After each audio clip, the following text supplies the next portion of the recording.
Muy buenos días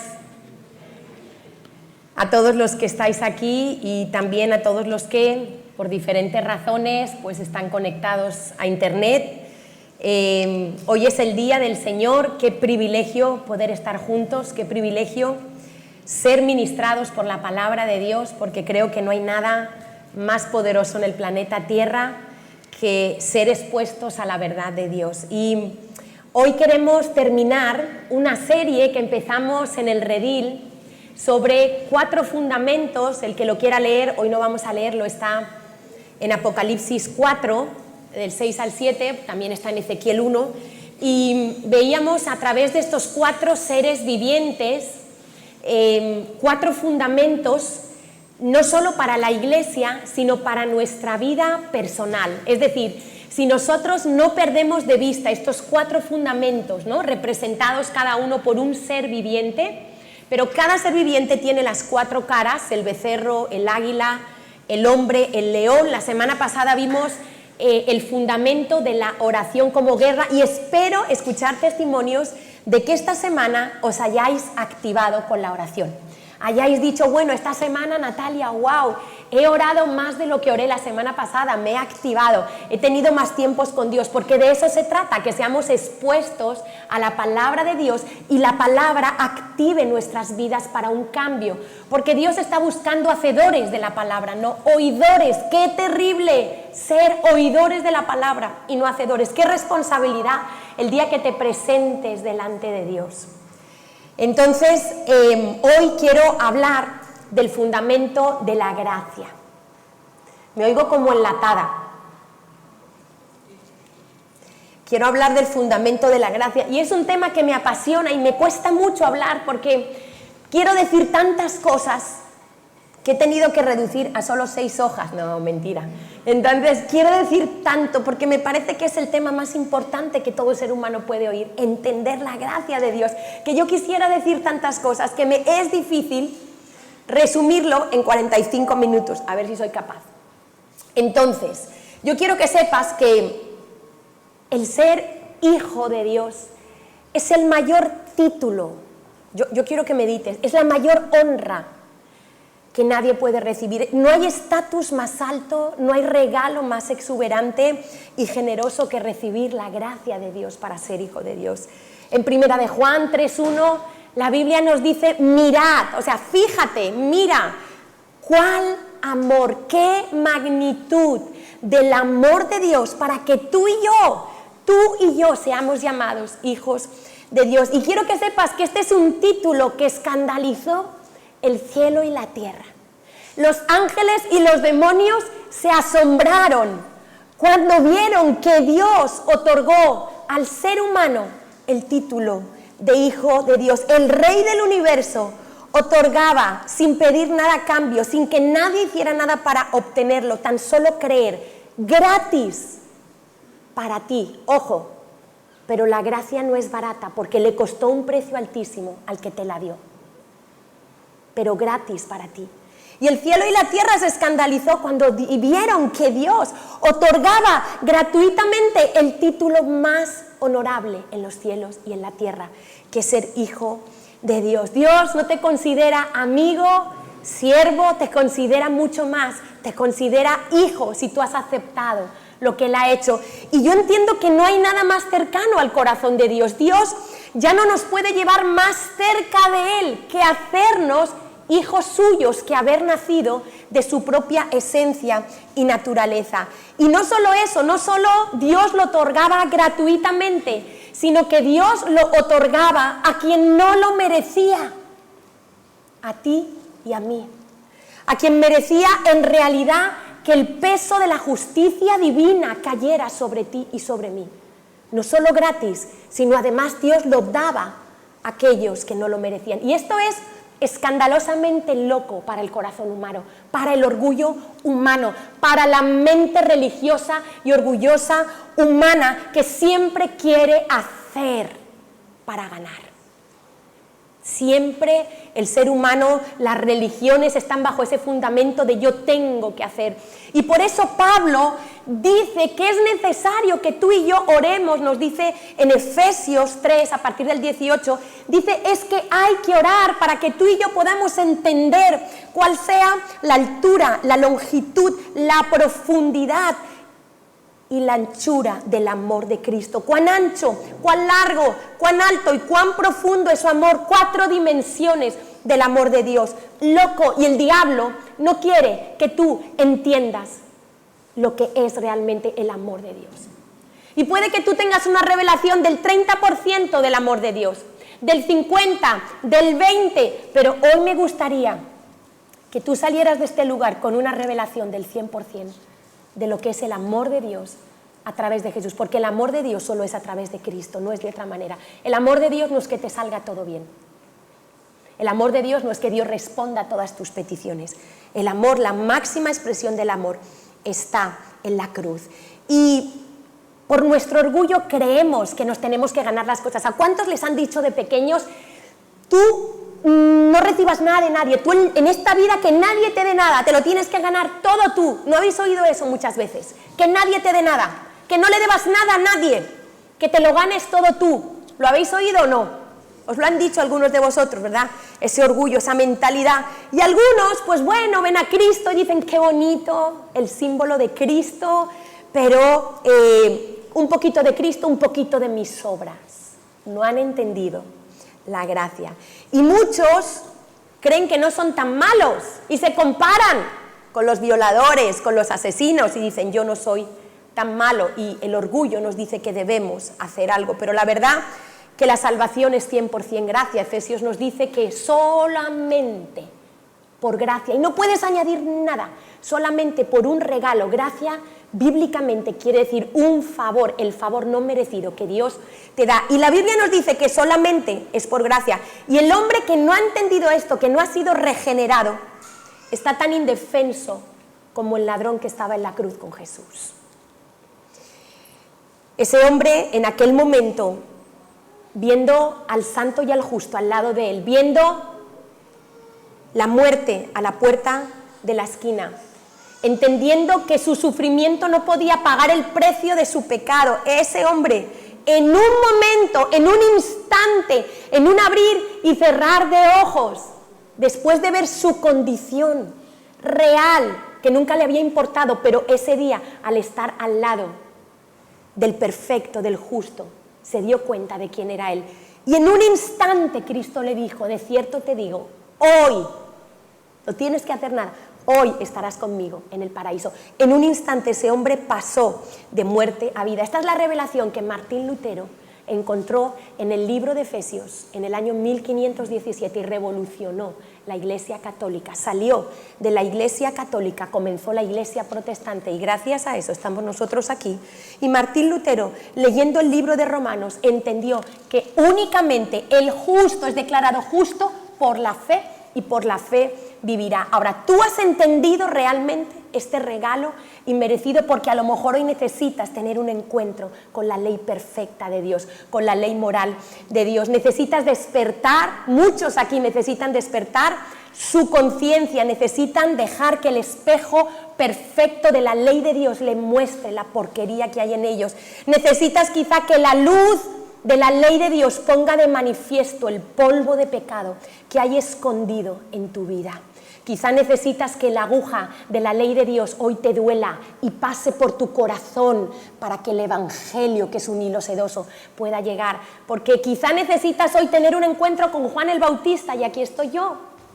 Porque Juan el Bautista predicó arrepentimiento. Juan el Bautista no tenía pelos en la lengua, llamaba a los religiosos víboras, áspides, huevo de áspides.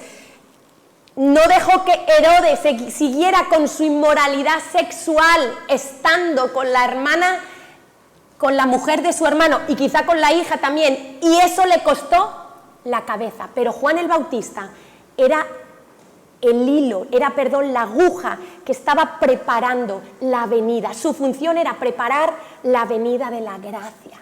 Y tú necesitas que un Juan Bautista te diga, tú necesitas hoy mirarte, porque mira, si tú haces una línea en un papel sin regla y tú dices, bueno, no está mal la línea, no me ha quedado tan mal, pero si al lado haces una línea con una regla, te vas a dar cuenta la diferencia, que no era tan perfecta tu línea. Y el problema es que nos comparamos con otros peores, nos comparamos con gente que oímos en la televisión, ¿verdad?, que es muy mala, pero es que tú te tienes que comparar con el estándar perfecto de la ley de Dios que un día enfrentarás. Es que un día tú te presentarás delante del trono de Dios. Y ahí estará Dios con su ley perfecta, porque los 10 mandamientos nos hablan del carácter de Dios. Dios no miente, Dios no roba, Dios no piensa mal, Dios es 100% moralmente perfecto. Y tú necesitas ver cuál oscura es la tormenta de tu pecado para que puedas ver la atractiva luz de tu Salvador. Porque es que hasta que tú no entiendes la gravedad de tu condición, no puedes encontrarte con la gracia.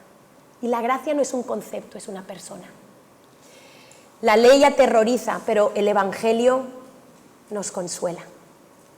La ley nos clava en la cruz y nos deja completamente indefensos. No podemos hacer nada con estas manos ni con estos pies.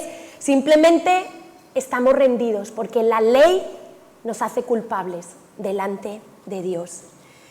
La ira santa de una ley santa nos deja con la boca cerrada delante de Dios. Yo quiero leerte unas palabras literales de Charles Spurgeon, conocido como el príncipe de los predicadores. Él era un hombre con un don evangelístico impresionante, con unos mensajes para su época, 1800 y algo, en Inglaterra, con un lenguaje, una calidez impresionante. Él leía, él escribía literalmente cada palabra que iba a decir, y la leía, y él predicaba 90% ley, 10% gracia.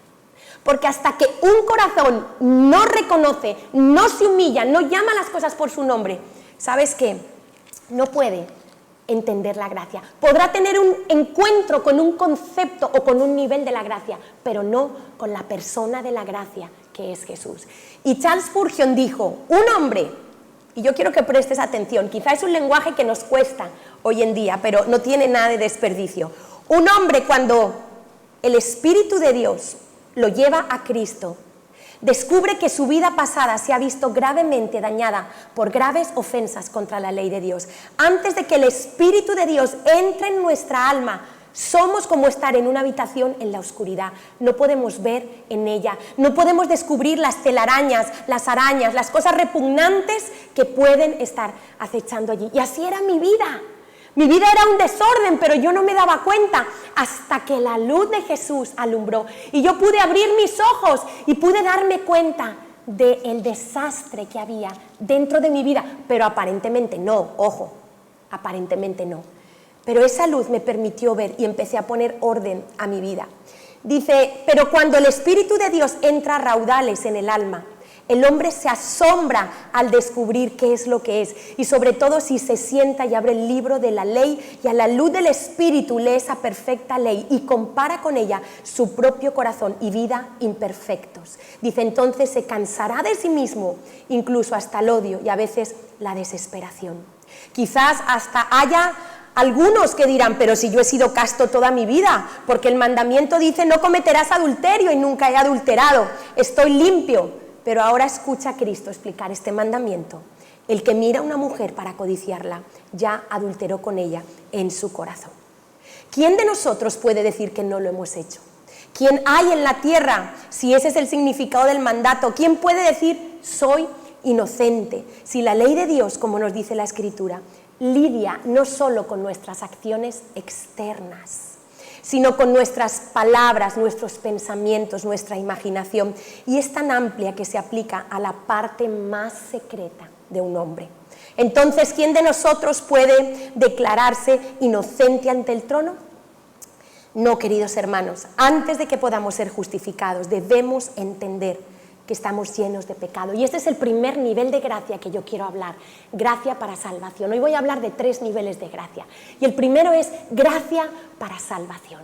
Tú necesitas un encuentro con la gracia después de haber tenido un encuentro con la ley de Dios, con el estándar perfecto, y haber mirado tu corazón y haber dejado que Dios ejerza ese efecto lupa, que no es que exagera el pecado, es que debido a la naturaleza del pecado hace que él mismo se esconde, hace que veamos pequeño el pecado, pero cuando llega la ley de Dios te muestra el pecado en su magnitud. Pablo dice, para que el pecado sea sobremanera pecaminoso, porque así es el pecado. Pero nosotros, ¿qué decimos? No, todos mienten, no, yo mentí a mi jefe porque no, pues para no decirle a mi amiga que el vestido le quedaba mal, no le dije que estaba gorda. Y empezamos a justificar. Claro, es que vivimos en una sociedad que, claro, ¿cómo no vas a ver una película que tenga escenas sexuales? ¿Cómo no pasa nada que los niños vean un beso apasionado? No pasa nada. Y vamos bajando el nivel del estándar de Dios. Y la Biblia nos dice en Gálatas 3:24 que Dios designó, ¿por qué yo te estoy hablando de la ley? Porque Dios no designó otra cosa sino a la ley para llevarte a Cristo. Dice que la ley ha sido nuestra guía, nuestro ayo, nuestro maestro para llevarnos a Cristo, para que pudiéramos encontrar la verdadera justificación que es por la fe. Y dice el 25 en la Nueva Traducción Viviente, y ahora que ha llegado el camino de la fe, ya no necesitamos que la ley sea nuestra tutora. No es que la ley ya no está vigente, para mí la ley sigue estando vigente, pero yo no me justifico delante de Dios por las obras de la ley, sino he sido justificada por la gracia, y la ley ya no me es contada por maldición. Cuidado, no somos salvos por la fe, somos salvos por lo que Jesús hizo. La fe es tan solo, podríamos decir, como el guante con el que Dios usa en su mano para poder salvarnos y que nos extiende. Entonces yo quiero que tú pienses que en un instante tú fuiste pasado de culpable a inocente, de muerte a vida, tú has sido limpiado, has sido purificado, has sido declarado justo, tú has oído que Dios ha dicho, eres justo, que Dios cuando te mira a ti ya no ve tu pecado, sino que ve a Jesús en ese acto legal, en ese acto que no hay palabras para describirlo, como aquel ladrón de la cruz, y en aquel instante Dios le dijo, esta noche estarás conmigo en el paraíso. ¿Jesús te ha dicho eso a ti? ¿Tú has oído a Jesús hablarte de su gracia? ¿Tú te sientes perdonado o todavía te sientes culpable? ¿Todavía estás en el ciclo vicioso del religioso? Peco, me siento mal, le pido perdón, vuelvo a caer. Entonces empezamos a inventarnos cosas que no están en la palabra de Dios, y en verdad la gracia de Dios son buenas noticias. La ley son las malas noticias. Nos muestran el pecado, y no solo el pecado, las consecuencias, porque tu pecado te da directo acceso al infierno. Tu pecado hace que tú no puedas acceder a la presencia de Dios. Y esas son las malas noticias de la ley. Ahora, ¿tú te has encontrado con esa ley o todavía crees que eres bueno? ¿O todavía crees que puedes hacer algo? Que tu orgullo te está hablando y te dice que tienes que hacer algo para entrar en el reino de los cielos. Cuando uno se encuentra con la gracia, ya no necesita trabajar para encontrar paz con Dios. La tiene todos los días, tiene acceso directo al trono de la gracia. Y yo te pregunto, ¿te has arrepentido de tus pecados? Porque eso es lo que Dios manda. Dios manda a todo hombre, en todo lugar, dice el libro de Hechos, dice Pablo en Hechos, que se arrepienta. ¿Tú te has arrepentido? ¿Has puesto tu confianza solo en Cristo o aún sigues confiando en tus propios actos de bondad y de justicia? Quizá no ves tan grave lo que has hecho, porque la Biblia dice, Salomón dijo hace muchos años, que cada hombre proclama su propia bondad. Vivimos en la sociedad del relativismo moral, donde cada uno dice lo que está bien y lo que está mal, como si no hubiera un Dios al que vamos a rendir cuentas. Cada uno tiene un concepto del amor. Esta semana fuimos a evangelizar al Parque de la Ciudadela, y es impresionante, estaba evangelizando a 3 jóvenes llenos de fantasías, llenos de un amor que no existe, que creen en el amor universal. El amor universal y todos somos buenos y entonces cuando muramos pues nos vamos todos. Digo, ¿pero a ti te parece bien que haya justicia en la tierra? ¿Te parece bien que si un ladrón roba y mata, un juez haga justicia y lo mande a la cárcel? ¿Sí? Y si hubiera un Dios, ¿te parecería justo que Dios también tuviera una cárcel, hiciera justicia a los que rompen la ley? Bueno, si fuera así, claro. Porque todos tenemos un sentido innato de justicia porque fuimos hechos a imagen y semejanza de Dios. O a alguien aquí le matan a un hijo y no quiere que el criminal vaya a la cárcel. Es tan bueno, porque la gente dice, como Dios es tan bueno, ¿de verdad tú crees en esa falsa bondad? De que un buen juez te va a decir, mira, yo soy tan bueno que este criminal tuvo un mal día, no va a ir a la cárcel. ¿De verdad creemos que Dios puede ser así? Dios no puede pasar por alto el pecado. Y Dios dijo, la paga del pecado es la muerte. Y el único que tiene respuesta a esto es Jesús. ¿Has aceptado el sacrificio de Jesús por tus pecados como el único recurso? Porque si no lo has hecho hoy lo puedes hacer. Si quizá tienes un concepto teórico religioso, si todavía estás esforzándote, si todavía la vida cristiana es pesada para ti, hoy tengo que, y te sientes culpable si no oras, y te sientes culpable si no pecas, quizá no has tenido un encuentro con la gracia, pero hoy puedes tenerlo. Quiero hablar del segundo tipo de gracia. Es la gracia que tú vas a necesitar toda la vida para ti mismo. Tenemos paz con Dios aquellos que hemos nacido de nuevo, pero sin embargo, el pecado todavía guerrea contra nuestros miembros. Y yo te pregunto, ¿sigues herido en tu batalla por el pecado? Nosotros ya no buscamos los deleites del pecado, pero el pecado nos busca a nosotros. Y todavía a veces caemos en las garras del pecado, habiendo entendido y habiendo un día recibido la gracia de Dios para pasar de muerte a vida. ¿Qué pasa cuando esto pasa? ¿Te condenas? ¿Crees que pierdes la salvación? ¿Te sientes culpable? ¿Crees que Dios te abandona? Porque fue la gracia la que te limpió y fue la gracia lo que te va a mantener limpio. Y Primera de Juan 1:9, lee con atención, dice, si confesamos, está hablando en presente, si confesamos nuestros pecados, y tú necesitas cada día esa respiración espiritual, como contaba Daniel Fernández, esa respiración espiritual, todos los días tú tienes provisión de gracia. No es que yo recibo a Cristo, me hago cristiana, nazco de nuevo y ya no voy a pecar nunca más. No. La diferencia es que antes amaba el pecado, no me daba cuenta, ahora odio el pecado. Pero humanamente soy débil, todavía hay una lucha entre mi carne y mi espíritu, a veces peco, pero voy corriendo a la gracia. No me quedo con ese pecado imputada. Nunca se me quita el título de hija de Dios, nunca se me quita el título de justificada, perdonada, santa. El día que peco yo sigo siendo santa. El día que peco yo sigo siendo declarada justa por Dios, no pierdo mi título. Porque automáticamente, como tengo al Espíritu dentro de mí, el Espíritu me lleva a pedir perdón, a arrepentirme. Y me duele pecar contra Dios. Y entonces le pido perdón y vuelvo a seguir. Y cuando el enemigo me muestra la grandeza de mi pecado, yo le muestro la grandeza de la gracia de Cristo. Porque donde abunda el pecado, sobreabunda la gracia. Y la gracia siempre es más abundante que tu pecado. Y yo quiero pasar a dos casos prácticos que quizá te van a entender si tú estás verdaderamente teniendo que pedirle hoy a Dios gracia para ti mismo. Has perdido la gracia para ti, para perdonarte. Y quiero hablar de dos casos en la Biblia. El caso de Judas.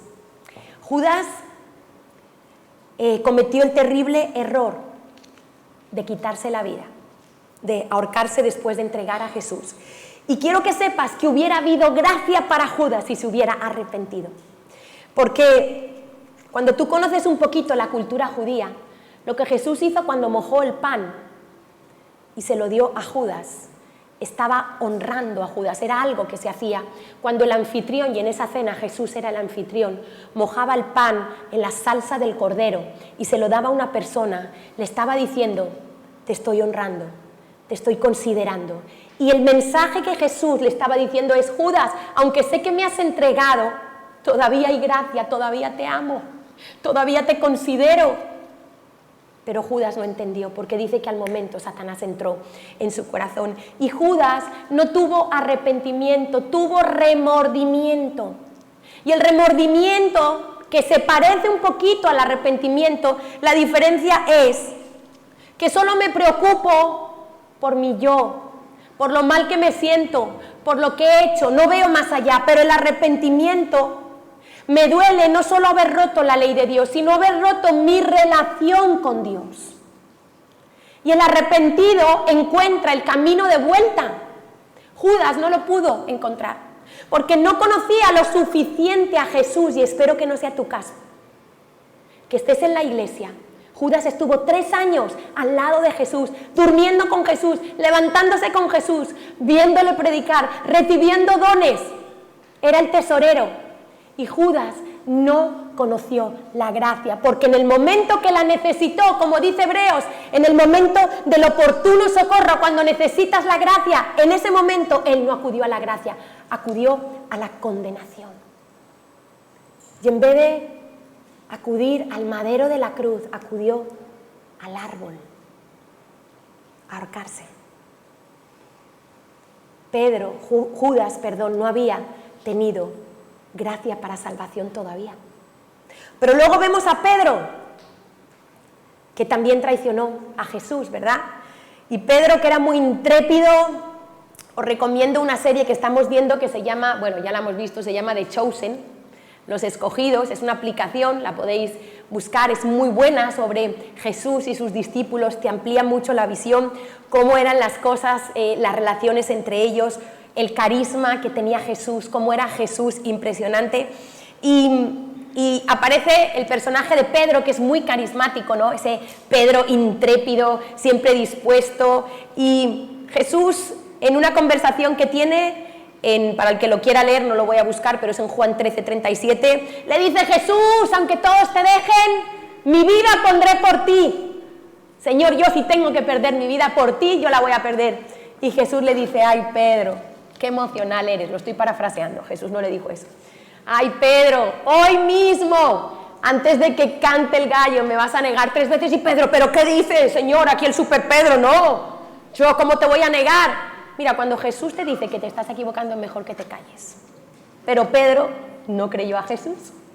Pedro seguía en sus 13. No, yo a mi maestro, como, aunque todos te dejen, mira, que ellos ya se han ido, pero yo aquí estoy. Y vemos como Pedro toma una decisión. Decidió disciplinarse, exiliarse, volvió a su barca, volvió a pescar. Y quizá tú eres como Pedro, que sientes que le has incumplido muchas promesas a Dios, que un día dijiste: voy a dar el 25% y no lo das, que un día dijiste: voy a orar todos los días 3 horas y no lo haces, que dijiste: voy a ir a evangelizar todos los jueves con el grupo de evangelismo, de paso hago publicidad, porque algunos se enfriaron en la tarea que es para todos de compartir las buenas noticias con los que están fuera. Y dijiste: voy a ir todas las semanas a evangelizar, y no lo haces porque sabes que cuando llega la hora de evangelizar siempre hay inconvenientes, siempre, siempre, siempre. O te duele un pie, o te acuerdas que no compraste algo para el niño que necesitas para el día siguiente, o que no llamaste a tu abuelita, o que hace el tiempo que no te apetece, que está muy nublado y a lo mejor llueve, mejor no voy a evangelizar. De repente te duele la cabeza. Todas esas cosas pasan porque es un asunto espiritual. Cuando decidimos ir a evangelizar, que es lo que Dios nos ha mandado como iglesia, no es hacer nada, es simplemente lo que el Señor nos mandó. Quizá tú has fallado en tu compromiso con tu sexualidad una y otra vez. Señor, no voy a ver pornografía. Y vuelves y ves pornografía. Y tú estás en un círculo donde el acusador te está destrozando. Y tú dices: voy a ayunar porque queremos hacerlo nosotros. No, voy a ayunar. Y de nada sirve porque no puedes hacer nada que te cambie a ti mismo.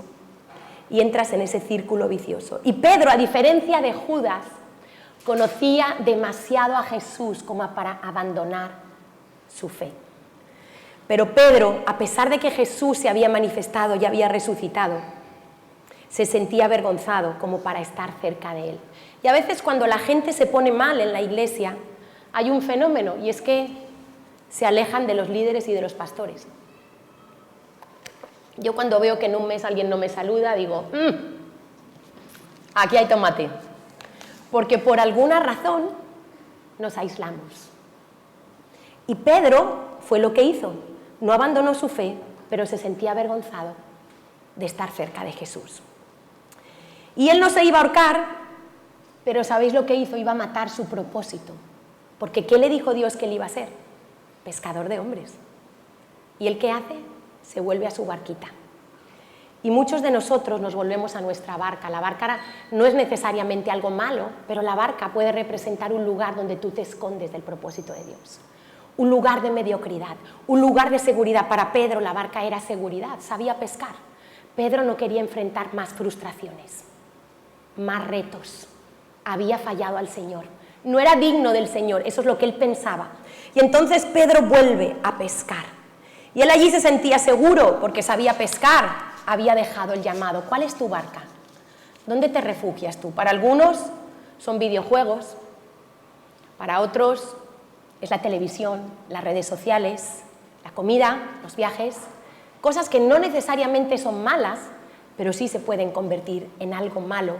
Lugares donde nos escondemos, como Jonás se escondió de Dios yendo en la dirección contraria. Y si me acompañas a Juan 21, hay una riqueza en este capítulo. Voy a leer algunos versículos sueltos, ¿vale? Y nos encontramos que Jesús se va a manifestar otra vez después de resucitado a sus discípulos, y voy a empezar a leer, y ahí estaban Pedro, Tomás, Natanael, los hijos de Zebedeo, ¿vale? Y otros discípulos. Y entonces vemos a partir del versículo 3, esta escena es impresionante. Dice que Simón Pedro les dijo, voy a pescar. Y ellos le dijeron, vamos también contigo, porque Pedro era líder, era un líder nato. La gente le seguía. Si Pedro decía, me tiro por el precipicio, se tiraban con él. Y Pedro dice, vamos a pescar, y vamos contigo, Pedro, porque qué aburrimiento, se ha ido Jesús. Todo lo que nosotros pensábamos que Jesús nos iba a liberar del imperio romano, que Jesús, ¿esto qué vamos a hacer ahora? Se nos ha ido el líder, se murió el pastor, ¿qué hacemos?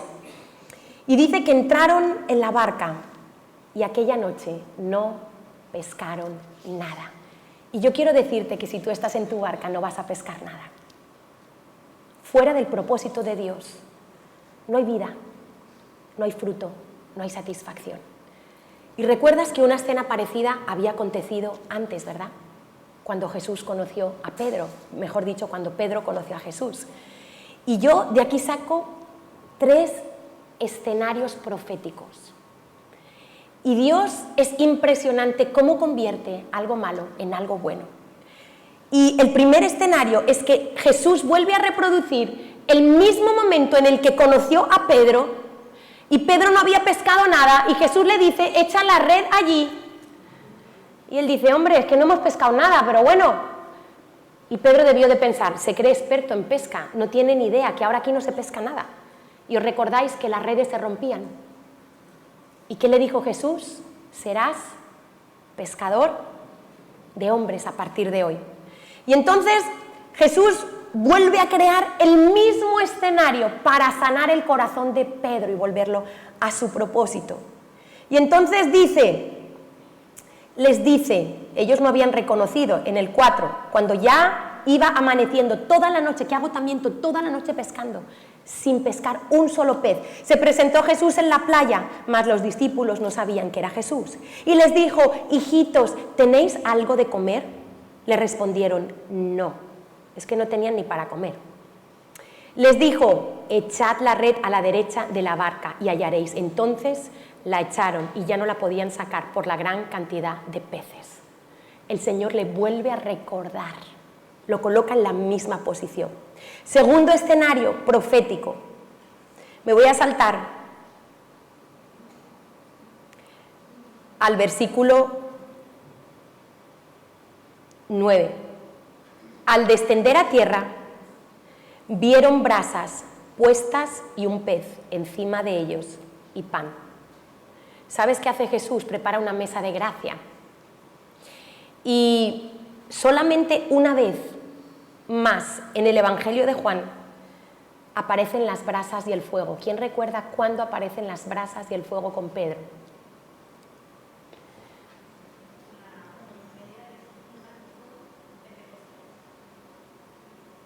Esta misma palabra aparece anteriormente cuando Pedro se está calentando las manos en el momento que le niega. ¿Recordáis? Que yo te reconozco, no, yo no lo conozco, tú eres el que estaba con él, no, y estaban calentándose las manos en unas brasas, en un fuego. Y el Señor lo vuelve a llevar al mismo punto, a recordar, porque para sanar no es olvidar, es enfrentar nuestro pasado con Jesús. Y Dios es especialista en convertir símbolos de vergüenza en símbolos de esperanza. Porque hoy en día, ¿sabes qué? La cruz, todo el mundo lleva cruces, está de moda. La llevan en los pendientes, las llevan aquí, las llevan tatuadas, la gente ni sabe lo que lleva. Antiguamente, la cruz, solo nombrarla, la gente se orinaba encima. La cruz era un símbolo de castigo, de muerte, de crueldad, de sufrimiento. La gente tenía pánico. Nadie tenía el símbolo de la cruz en la época de la historia romana. Y hoy la cruz es el mayor símbolo de esperanza para la humanidad. Y Dios también quiere convertir tu vergüenza en esperanza. Quizá tu pecado restaurado y sanado en un testimonio de la gracia de Dios. Por eso hay gente que fue abusada sexualmente cuando era pequeña y se ha dejado sanar por la gracia y hoy es un instrumento de esperanza y de gracia para los que también han sido abusados. O gente que estaba atada a pecados sexuales, que hoy es libre y puede ayudar a otros, y lo que era un símbolo de vergüenza, hoy es un símbolo de gracia y de esperanza para otros. Si tú te dejas, eso es lo que Dios quiere hacer. Y el rey David conocía tanto la gracia de Dios. David quiere decir amado. Y en el Salmo 23:5, me encanta, siempre oro con este versículo, dice el Salmo 23:5, aderezas mesa delante de mí en presencia de mis angustiadores. Unges mi cabeza con aceite, mi copa está rebosando. Y yo me imagino esa mesa de gracia que Jesús preparó para los discípulos ese amanecer. Y mis angustiadores, todos tenemos angustiadores. Mis angustiadores son mis debilidades, mi pasado, mis fracasos. Porque ¿cuántas veces yo no he querido fallarle al Señor y le he fallado? Y el enemigo muchas veces utiliza eso para que como Pedro queramos matar nuestro propósito y meternos en nuestra barca. Yo cuando me meto en la barca dejo de evangelizar. Y cuando dejo de evangelizar me seco. Cuando me veáis muy callada es que estoy en la barca. Porque yo no puedo callarme. Porque mi propósito es hablar. Y cuando yo me meto en la barca, pierdo la pasión por amar, por hablar. Y yo me imagino esa mesa, me imagino el acusador, mis fracasos del pasado, mi debilidad con la que estoy luchando. Me imagino esos angustiadores ahí, acechándome. Imagínatelo contigo. ¿Cuáles son tus angustiadores? El que te dice todo el tiempo que no puedes, el que todo el tiempo te dice que no calificas, que no eres digno, que los demás sí, pero que tú no, que todo lo haces mal. Mira, ese es uno de mis angustiadores principales, porque fue una semilla que mi padre me dejó. Todo lo haces mal. Y yo tengo que luchar continuamente con ese sentimiento y con esa angustia sobre mi vida. Y el único refugio que encuentro es encontrarme nuevamente con la gracia. Y el Señor me recordaba el otro día, pero ¿por qué te complicas? Si no me escogiste tú a mí, yo te escogí a ti. Y ahí se me quita el problema. Porque yo digo, el otro día venía, no sé con quién venía, para yo abrir la puerta de la CCI son 5 minutos. Y yo digo, si Dios me ha escogido a mí, que soy un ratito torpe, ¿cómo estará Dios de personal para haberme escogido a mí?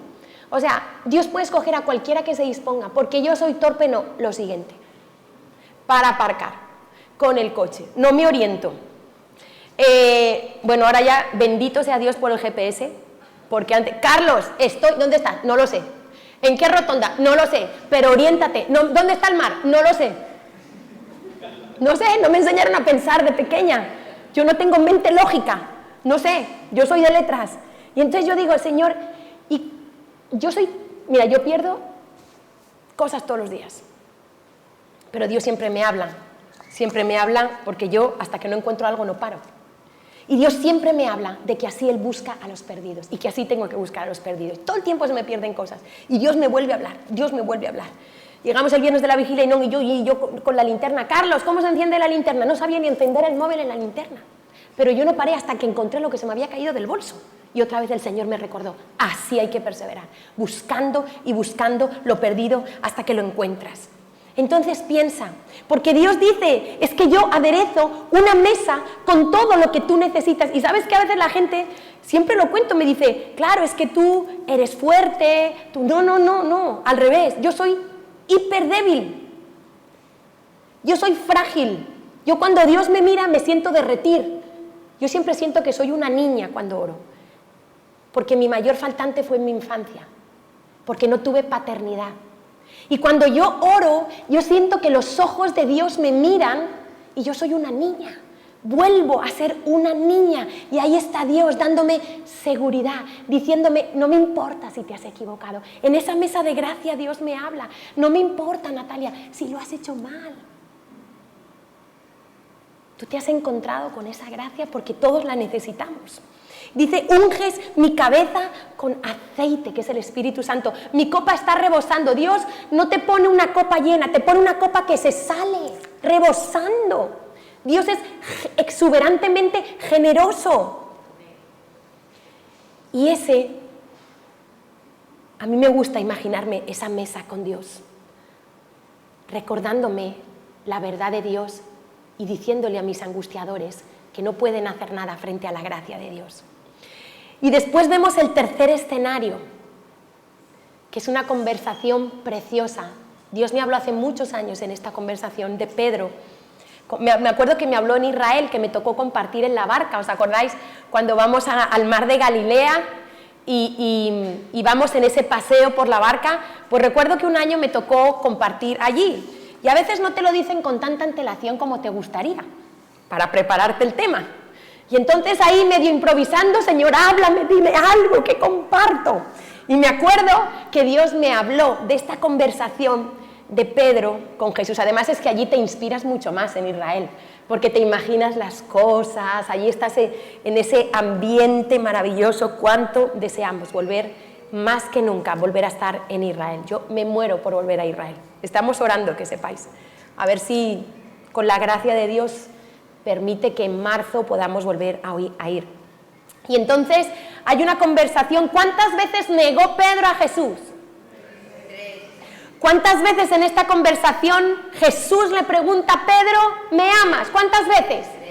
3. Ahora vamos a analizar esta conversación porque es impresionante, porque en griego, el griego es muy diferente al español. Entonces la palabra amor, nosotros solo tenemos una traducción, pero en griego hay varias traducciones. Por ejemplo, hay amor eros, que es el amor de atracción sexual, hay el amor fileo, que es el amor de hermano, de amigo, y luego está el amor ágape, que es el amor incondicional, sacrificial, sin límites. Es el amor que aparece en Juan 3:16, porque de tal manera amó Dios al mundo que ha dado a su Hijo para que todo aquel que en él cree no se pierda, mas tenga vida eterna. Ese amor de tal manera amó, quiere decir, si lo parafraseáramos, de tal manera agapó Dios al mundo.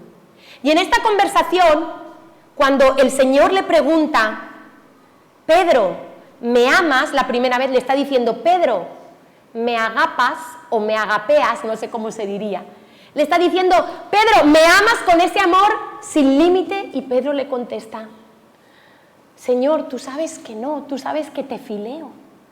Ya te he demostrado que mi amor te ha fallado, solo llego hasta aquí. Vamos a leerlo literalmente porque yo lo estoy parafraseando. Esto está en Juan 21:15. Dice, cuando hubieron comido, Jesús dijo a Simón Pedro, Simón, hijo de Jonás, así le llamaba al principio, ¿me amas más que estos? Le respondió, sí, Señor, tú sabes que te amo. Pero le está respondiendo, te fileo. Y el Señor le dice, el Señor le quiere volver a su propósito. Y 3 veces le dice lo mismo prácticamente, apacienta mis corderos. Volvió a decirle la segunda vez, Simón, hijo de Jonás, ¿me agapas? ¿Me agapeas? ¿Me amas con un amor sin límite? Pedro le respondió, Señor, tú sabes que te fileo. Señor, te he fallado. Señor, te dije que no te iba a negar y te he negado. No doy más de mí. Esto es lo que soy. Le dice, pastorea mis ovejas. Le vuelve a decir, aún así, yo tengo un propósito contigo. Y la tercera vez, Simón, hijo de Jonás. Y aquí le dice, aquí ya no le dice, me agapeas, le dice, me fileas. Y él dice, sí, Señor, tú sabes que te fileo. Y ahí el Señor le dice, apacienta otra vez mis ovejas. Y Dios le está diciendo, Pedro, sal de tu escondite, porque mi amor llega donde no llega el tuyo, porque esta relación no está basada en tus promesas, sino en mis promesas. Esto no se trata de cuánto tú me quieres, sino de cuánto yo te quiero, te amo, sin límites a ti. Esta es la gracia de Dios. Y esto es lo que Dios te dice hoy. ¿En qué estás basando tu relación con Él? ¿En lo que tú haces, en lo que tú fallas? ¿O en sus promesas y en su amor que es inalterable? Tú sabes que no podrás hacer nada en esta tierra que altere el amor de Dios por ti. Nada, absolutamente nada. Y Jesús le está recordando que la relación con Él se basa en sus promesas, no en las de Pedro. Que donde no llega el amor de Pedro, llega el amor de Dios. Y después, el Señor le da una profecía que quizá ninguno quisiéramos recibir. Y yo te la voy a parafrasear. Dice, de cierto te digo, cuando eras más joven te ceñías e ibas por donde querías, mas cuando ya seas viejo extenderás tus manos y te ceñirá otro y te llevará a donde no quieras. Esto dijo, dando a entender con qué muerte había de glorificar a Dios. Y dicho esto, añadió, sígueme como el primer día. Jesús le dijo a Pedro, deja tu barca, deja de ser pescador de peces, vas a ser pescador de hombres. Y lo que Jesús le estaba diciendo es, Pedro, ¿te acuerdas de aquella promesa que tú me hiciste, que estabas dispuesto a ir a la muerte por mí? Pues va a llegar el día que te atarán en el Imperio Romano, que no podrás ir donde quieras, que estarás preso y que morirás como un mártir por mi causa. Y Pedro iba a cumplir la promesa que le había dicho al Señor, pero no en su fuerza, sino en el poder de la gracia. Y Dios se lo estaba adelantando. Y muchas veces hacemos ídolos de nuestros pecados. ¿Y sabes cuál es el secreto? Deja de mirar a tu pecado. Deja de latigarte. Mira a la cruz. Mira al amor de Cristo. Mira su gracia. ¿Qué impedimento tienes para ser hoy perdonado? Para empezar de nuevo, para retomar tu propósito, para saltar de la barca, para salir de esa zona de comodidad. Porque sabes que si basáramos nuestra relación, nuestra identidad en el amor de Dios, qué diferentes serían nuestras vidas. No hay palabras que puedan medir y expresar, no hay vocabulario humano que pueda expresar la grandeza y la exuberancia del amor de Dios. ¿Sabes que tú eres el objeto de su amor? ¿Tú sabes que tu nombre está escrito aquí innumerables veces? ¿Sabes que tú eres la oveja perdida que el Señor fue a buscar dejando las 99? Tú eres el hijo pródigo que Él no se avergonzó de salir a abrazar. Tú eres la moneda encontrada que aquella mujer hizo una fiesta. Tú eres el deudor que se le perdonó la deuda inagotable, imperdonable, impagable. Tú eres el obrero de última hora que llegó tarde a trabajar y Dios le pagó el jornal completo. Tú eres todo eso. Tú eres el amado de Dios. ¿Dónde está el problema? ¿Qué mentira has creído? Que no te deja cumplir el propósito de Dios, que no te deja tener gracia para perdonarte.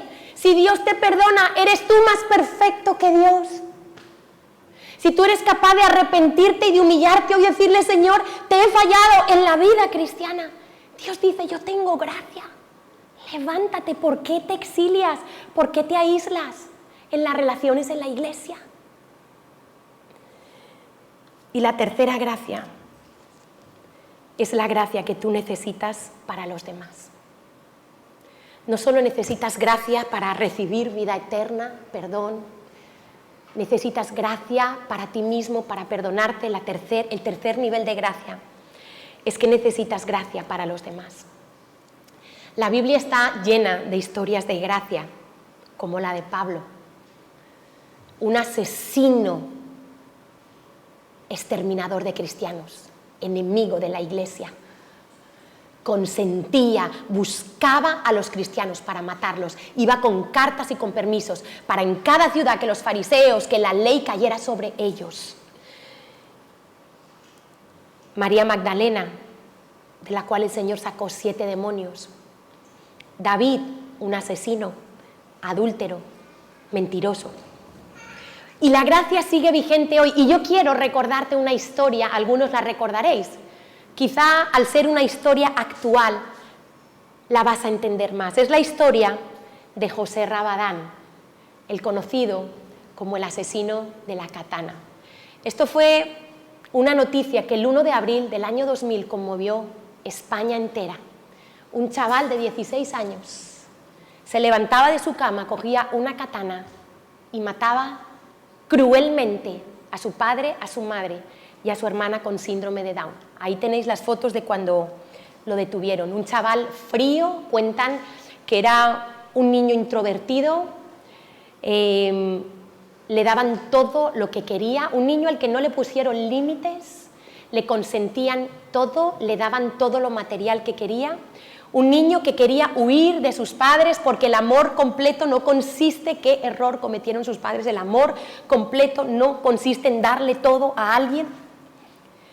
Y se metió en el ocultismo, se metió en karate, en este tipo de deportes orientales, y hasta que un día creyó la mentira.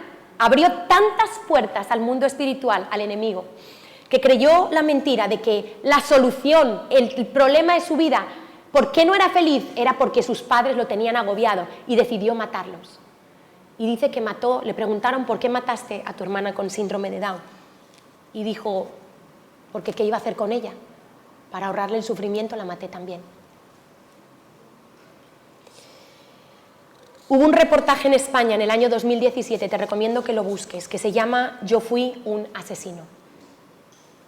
Se atrevió a dar la cara este hombre.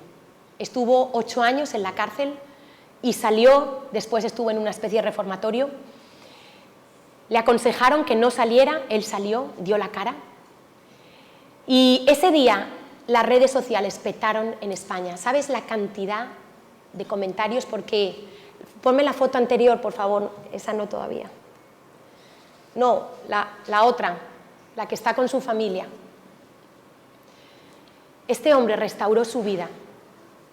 Tiene una hija, tiene una esposa, y la gente, porque España es un país sin gracia, vivimos en una sociedad donde nos encanta tirar piedras a los demás. Y la gente empezó a decir, ¿cómo es posible que este hombre no lo hayan dejado en la cárcel siempre? ¿Cómo es posible que esté en la sociedad? Este hombre no merece tener una vida normal. ¿Cómo es posible que tenga una hija? Tin, tin, tin. Y así somos.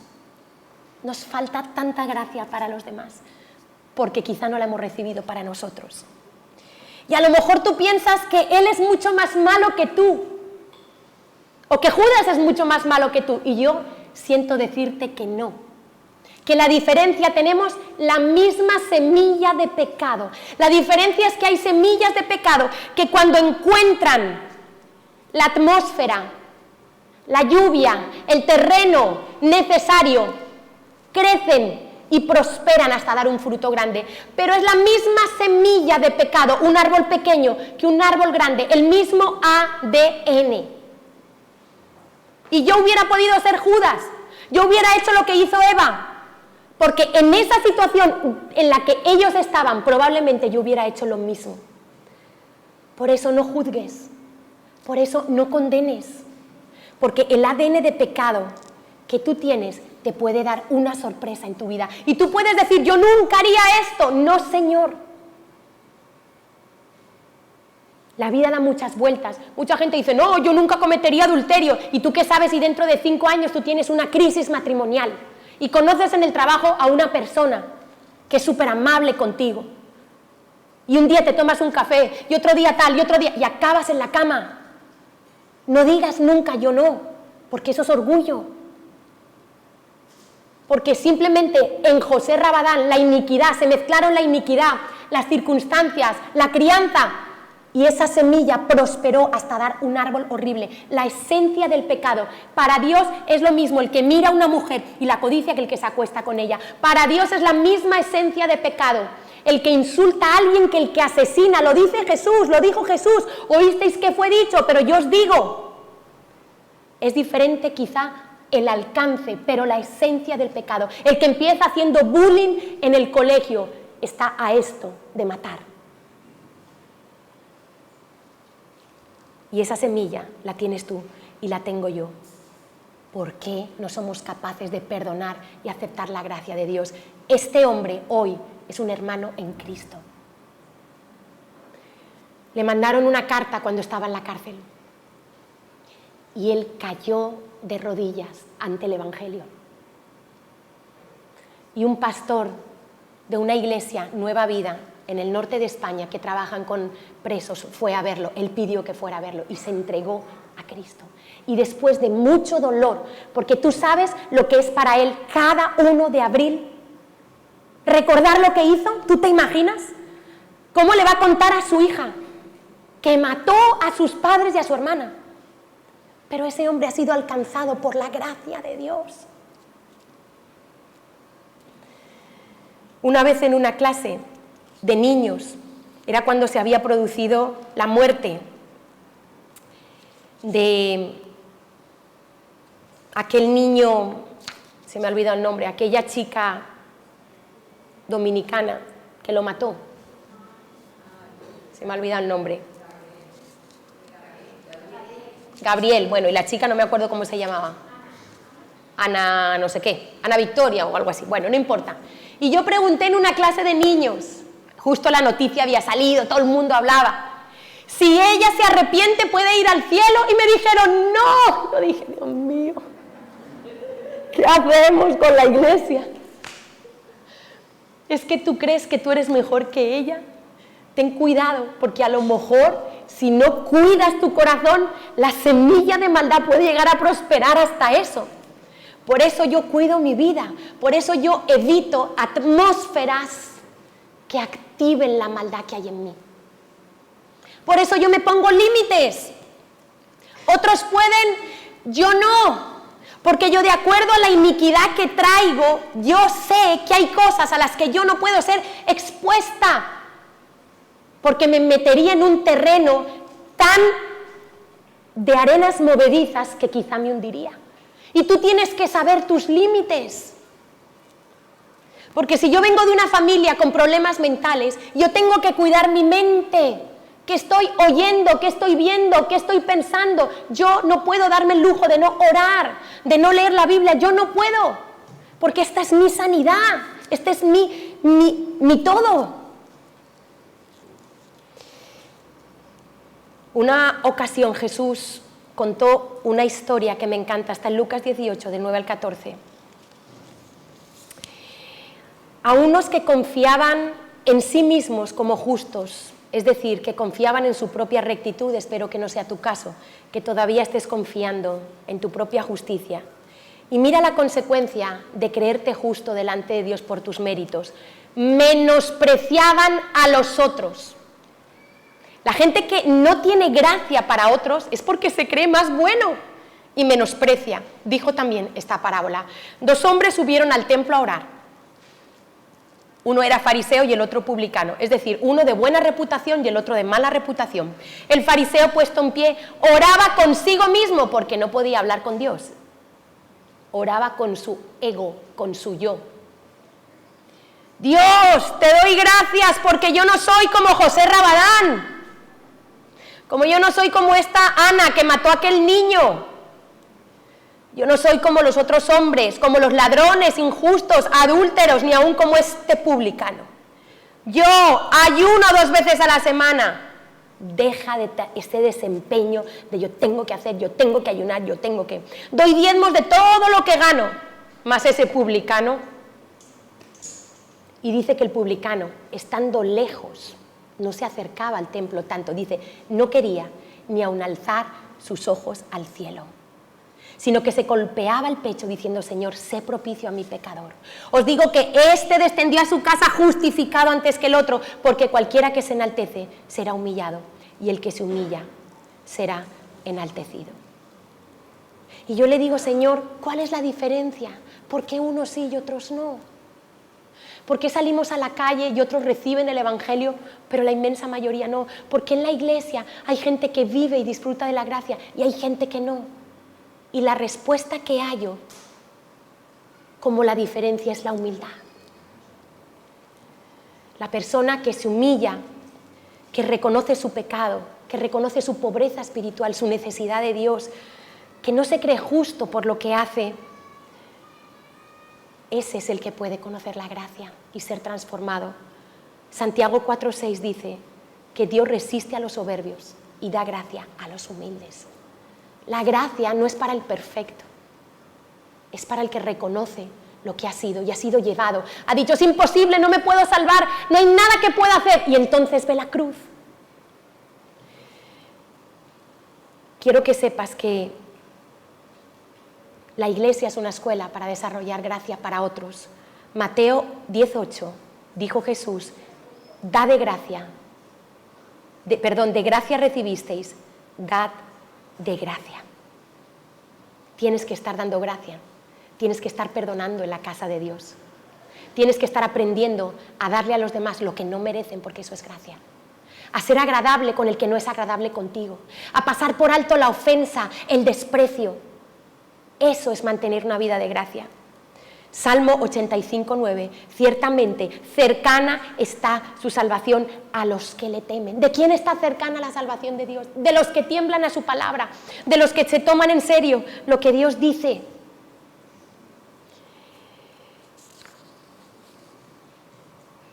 Y quiero que sepas que la iglesia, la gracia en la iglesia no es pasar por alto el pecado. Aquí, en esta iglesia, te vamos a amar como Dios ama. Y amar y tener gracia no es hacer así frente al pecado. El pecado, dice la Biblia, que se corrige con misericordia y verdad, pero se corrige. Quizá hay iglesias donde no corrigen el pecado. Lo respeto. Pero la Biblia dice que el pecado, como yo he tenido que corregir a mis hijos, y eso ha sido amor completo.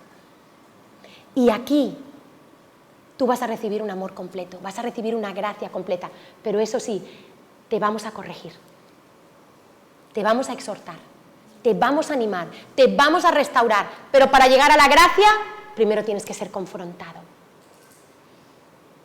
No confundas. Si te molestas porque te dicen las cosas, no estás entendiendo la gracia.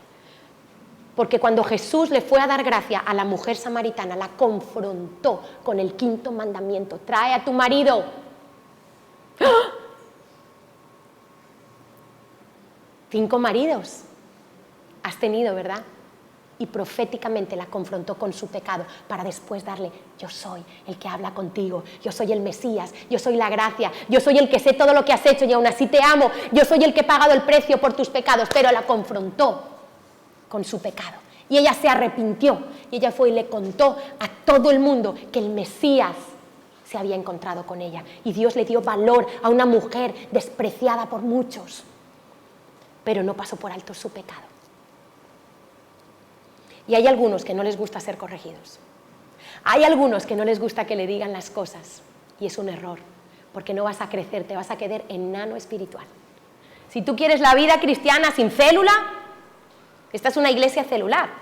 Si tú vienes a esta iglesia y no estás en una célula, no te vas a poder plantar nunca. Si tú no empiezas a servir, no te vas a poder plantar nunca en la vida en esta iglesia. Serás un espectador de la gracia.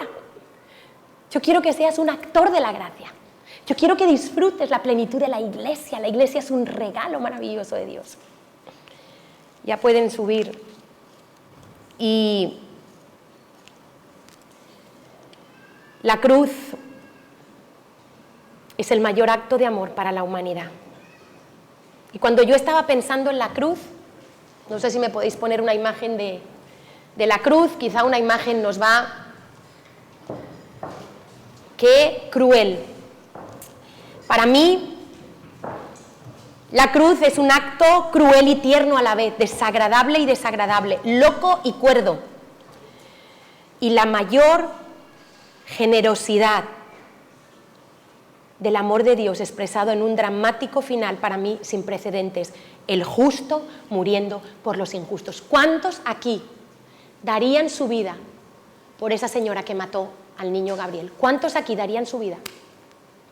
Por un malo, por un injusto, por un asesino.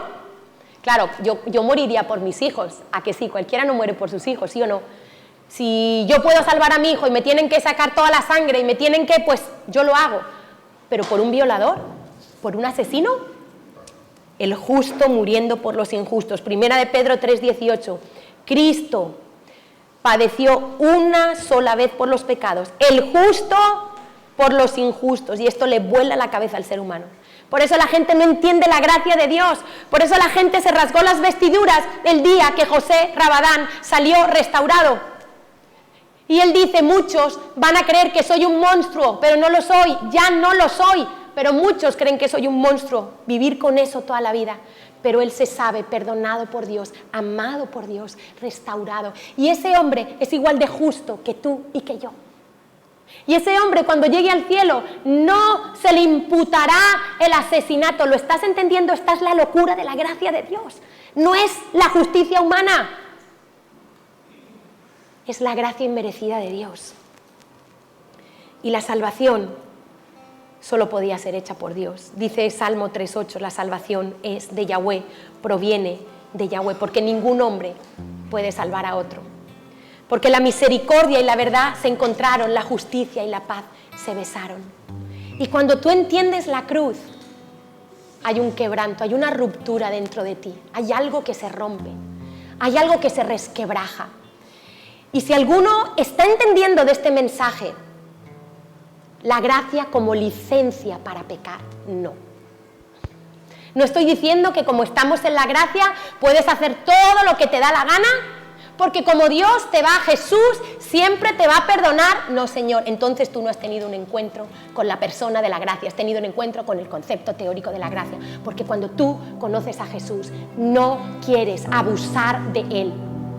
Y hay gente que está en las iglesias abusando de la gracia porque no se ha encontrado con la gracia. Cuando tú entiendes su generosidad, su sacrificio, su amor inagotable, odias el pecado, te duele pecar. Y Pablo concluyó en Romanos 7:24, miserable de mí. ¿Quién me librará de este cuerpo de muerte? Y esa es una expresión que la entendían muy bien en su época, porque algunos condenados le ataban un cuerpo muerto a sus espaldas y la condena era que el cuerpo empezaba a pudrirse y empezaba a pudrir el cuerpo del vivo y moría lentamente en una muerte horrible con un cadáver que se iba pudriendo y los gusanos se lo iban comiendo. Y eso se usaba en la época del Imperio Romano, que eran muy crueles. Y por eso Pablo hace una similitud entre lo que es el pecado que nos pudre y dice, miserable de mí, ¿quién me librará de este cuerpo de muerte? Porque mientras esté en la tierra con este cuerpo, voy a tener que luchar contra el pecado. aunque Cristo ya me prometió la victoria. Y dice Pablo, gracias doy a Dios por Jesucristo, Señor nuestro. Este es el fundamento de la gracia y nadie puede poner otro fundamento que el que está puesto, que es Jesucristo. Si tú no empiezas a edificar tu vida cristiana bajo el fundamento de la gracia, se va a caer. Dentro de poco no te veré aquí. Porque si empiezas a edificar tu vida cristiana sobre el fundamento del legalismo, de la religiosidad, de tu esfuerzo propio, de que tú te lo ganas, de tu orgullo, se caerá. Tienes que estar seguro que estás sobre la roca eterna, sobre el fundamento de la gracia. No sé cuál es la gracia que tú necesitas hoy, pero me gustaría que hoy acudieras a la cruz. Si todavía no eres salvo, o si tú mismo te has exiliado y estás en una barca y has dejado de cumplir el propósito de Dios porque crees que tu error fue demasiado grande para Jesús. O quizá hoy tienes que perdonar porque has estado juzgando, has estado criticando aún a tus hermanos en la iglesia, has estado menospreciando al que no disciplina bien a sus hijos, al que quizá todavía no se ha casado, al que habla mal. ¿Has estado juzgando? ¿Le has quitado el habla a alguien que has visto que hace algo mal en la iglesia? No tienes gracia. Necesitas pedir gracia para los demás. Por eso en esta mañana, Señor, queremos primeramente nosotros acercarnos al trono de la gracia, Señor. A ese trono preparado para aquellos que tú les has dado el honor de ser llamados hijos de Dios. Y no hay manera de comprar ese título, no hay manera de conseguirlo. No hay nada que yo pueda hacer sino rendirme ante lo que hiciste en aquella cruz. Y si tú nunca le has pedido perdón a Jesús por tus maldades, si hoy has sido expuesto a su luz y entiendes que hay secretos que tienes que sacar a la luz, hazlo ahora, porque Dios espera que cuando tú oyes su voz, tú le respondas, no esperes a mañana. Y dile, Señor, perdóname. Perdóname mi moralidad, mi mentira, mi orgullo, mi egoísmo, no sé, el hablar mal, el haber criticado, no sé cuál es tu pecado. Porque en el instante que tú le pides perdón de corazón, Él te está limpiando. Él está borrando con su sangre tus pecados.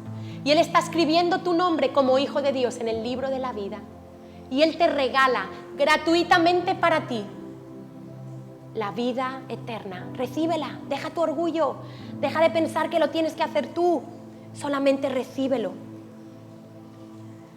Si lo que necesitas es gracia para perdonarte a ti mismo, recuerda que es por gracia que te conectaste con Dios y por gracia te mantienes. Perdónate, no te exilies como Pedro, no mates tu propósito, deja el orgullo, porque es el orgullo lo que no te deja acercarte a Dios. Es esa falsa humildad que tú has dicho, no soy digno, no merezco. Pero Dios te dice, hoy es el día para el oportuno socorro. Hoy yo te perdono como perdoné. Si hubo gracia para Pablo, para David, para Pedro, hubo gracia para Judas, aunque no la recibió. La diferencia entre Judas y nosotros es que nosotros no rechazamos la gracia. Dile, Señor, hoy me quiero perdonar porque te he fallado tantas veces. Y he tratado de hacerlo en mis fuerzas y he hecho promesas que he vuelto a fallar. Y lo he tratado de arreglar con mis acciones y no rindiéndome a ti. Hoy me perdono. Y hoy me das la oportunidad como Pedro de sentarme en la mesa de la gracia. Hoy tú me recuerdas que no importa las veces que te he negado, tú sabes hasta dónde puedo. Pero tu amor va a llegar hasta donde yo no puedo, Señor. Gracias. Gracias por amarme tal y como soy, Señor. Conociendo mis manías, mis torpezas, mis debilidades, Señor. Conociendo mis fracasos, mis errores, Señor. Me amas, gracias, Señor. Y hoy quiero tener gracia, esa gracia que he recibido, quiero darla a los demás. Señor, ayúdame a mirar con tus ojos la iglesia. Ayúdame a entender que ninguno estamos exentos de fallar, Señor. Que la iglesia es la escuela para aprender a amar, que aquí hay gente imperfecta, gente que lo hace bien, que lo hace mal, pero tú me llamas a perdonar hasta 70 veces 7, le dijiste a Pedro.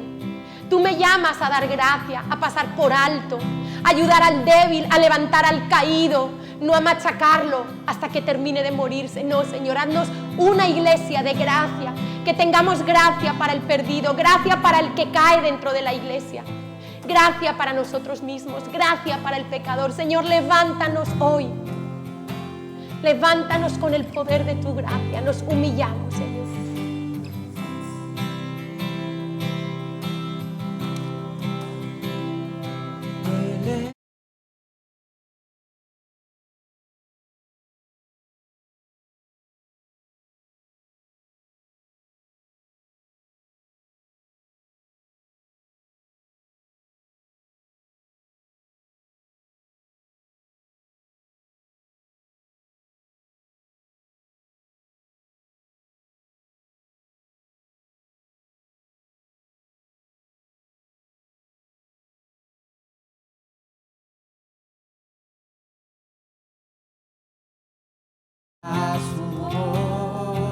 Señor, gracias. Cuán grande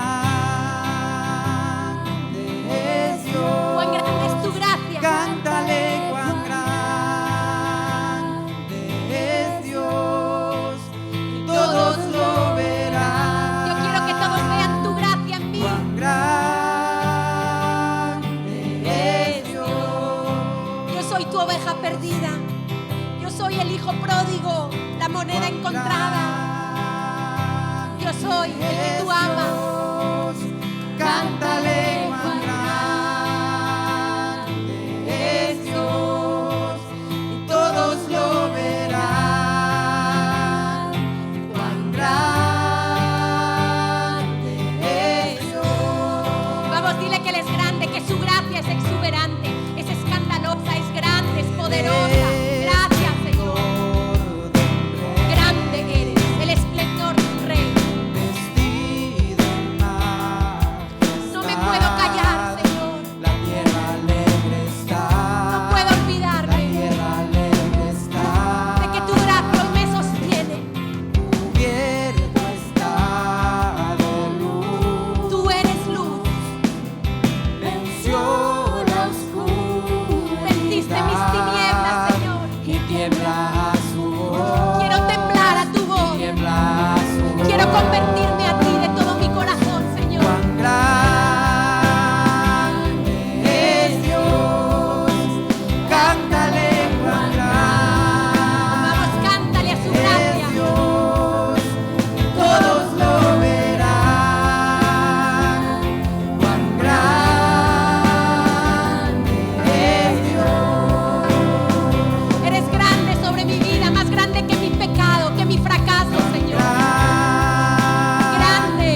corazón apasionado.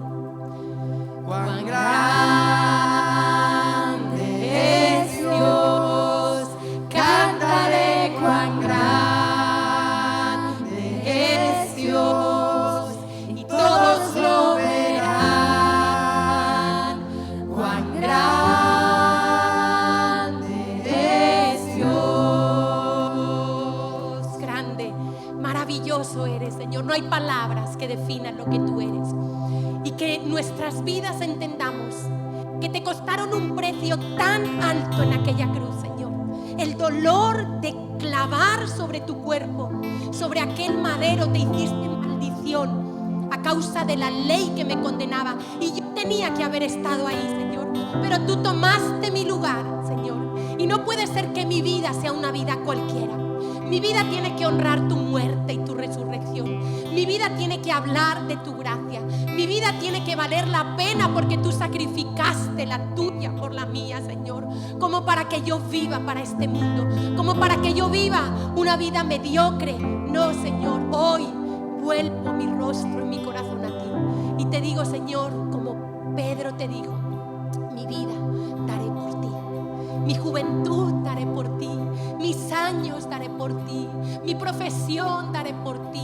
Mi tiempo daré por ti, Señor. No importa lo que cueste, Señor, mi vida la entrego a los pies de aquella cruz. Y como Juan, que fue el que estuvo hasta el final, ese discípulo que él mismo se llamaba el discípulo amado, concentrado en tu amor, en los pies de la cruz junto con María. Señor, así quiero yo, estar hasta el final contigo, no apartarme de tu cruz. Gracias, Señor, gracias. Qué nombre más glorioso. Eres digno de Nombre sobre todo nombre. y mi ser dirá cuán grande es Dios. Señor, gracias. Eres tan grande y yo tan pequeño. Tu nombre sobre todo eres digno de alabar. Y mi ser dirá cuán grande es Dios. Quiero perderme en adorarte, Señor. Quiero perderme en alabarte, en cantarte, en tu presencia. Sobre todo Eres digno. eres digno de alabar. Por eso tu iglesia te enaltece. Y mi ser dirá cuán grande es Dios. Nadie como tú, Señor. Amado de mi alma, el precioso. Recibe Es Dios. glorias. Cántale cuán grande es Dios. Que España pueda ver Todos lo verán. tu gracia. Cuán grande es Dios. Que podamos llevar tu gracia a esta nación, Señor. Al perdido. Cuán grande es Dios. Cántale cuán grande es Dios. Y todos lo verán. Cuán grande es Dios. Señor, solo podemos darte gracias en esta mañana, porque conocerte a ti es todo. Tu gracia hoy la hemos recibido, la hemos gustado y queremos vivir en ella todos los días de nuestra vida, manteniendo nuestros ojos en aquella cruz. Porque tú eres mis fuerzas cuando no tengo fuerza, Señor. Tú eres mi sanidad cuando estoy enferma. Tú eres mi gozo cuando mi corazón se entristece. Tú eres mis fuerzas cuando me siento débil, Señor. Tú eres mis ganas de amar cuando las pierdo. Tú eres todo para mí, Señor. Tú eres todo para cada uno de nosotros. Y hoy te damos infinitas gracias por manifestarte a nuestras vidas, a cada uno de nosotros, de manera tan personal y tan particular. Y todo, Señor, todo lo que aquí hacemos es gracias a ti. Es por lo que tú hiciste y es en el precioso nombre de Jesús, al cual hoy le damos la gloria y la honra con un aplauso de honra para su nombre. Gracias, gracias.